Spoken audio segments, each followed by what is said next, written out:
Welcome to this Maundy evening reflection.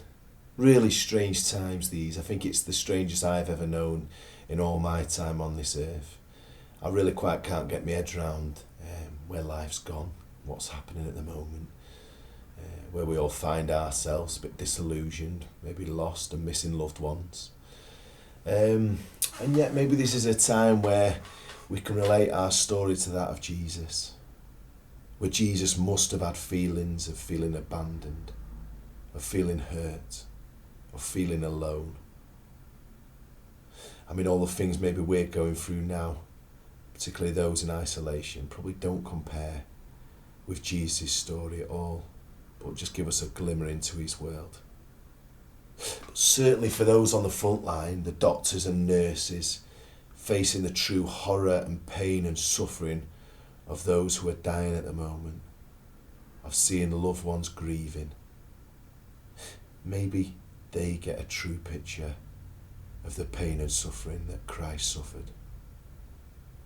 Just maybe they have a glimpse of a world we wish didn't exist.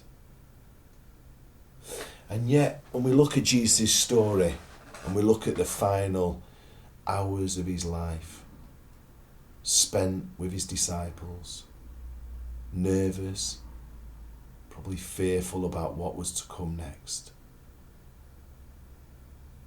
Maybe it's in those times that we have to relate to now, where we face head on our own fears, where we can't run away or escape or hide anymore.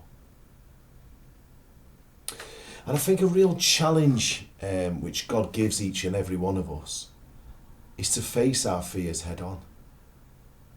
Not be afraid to walk maybe into the unknown. Maybe to face life without uncertainties, without everything clear and cut, without our usual comforts there, which maybe give us a false sense of comfort and peace, of safety. One of my fears that I have in life, and I always have done, is a fear of spiders. Ironically, I don't know what it is about them. Maybe it's the way they run or the big furry legs. I'm not sure what it is, but I've got this irrational fear of spiders. Certainly in this country, it's less of a worry to have spiders in your house than it is maybe if you live in somewhere like Australia with many poisonous ones there. But it's still a fear I have nonetheless. And often if you ever catch one in the house, it can grip me. I can find myself stationed, heart pounding. And yet, ironically, spiders is one of the things that actually fascinates me as well as fills me with fear. Let me tell you, one time I went for a 6-day retreat of total and utter silence. It was mind-blowing. The first couple of days I was still charging around, and then I realised come day 3 that there was nothing to charge around for. This was 6 days of silence, to just simply sit and be. And during those 6 days, one of the things I did was I'd go for walks in the beautiful grounds at St Bino's in North Wales. And one time I was walking along and I noticed a spider set off on its first step to building its web. I found myself transfixed for 2 full hours watching this spider build a beautiful web. And it blew my mind. And I thought nature and creation is going on all around us. But sometimes we just don't stop to see. Let me share you some thoughts with you by a guy called Ruben Alves, who was a Brazilian theologian. Let me just share his words. From my chair, I watch a spider which made her cobweb on the upper corner of the walls of my study.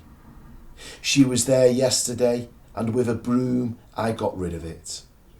Spiders and cobwebs are a sign of carelessness, and I did not want my visitors disturbed by their annoying presence. But she returned and built her house in the same place. I believe that she has forgiven me and that she hopes that I will understand. I understand, and I decided to share my space with her.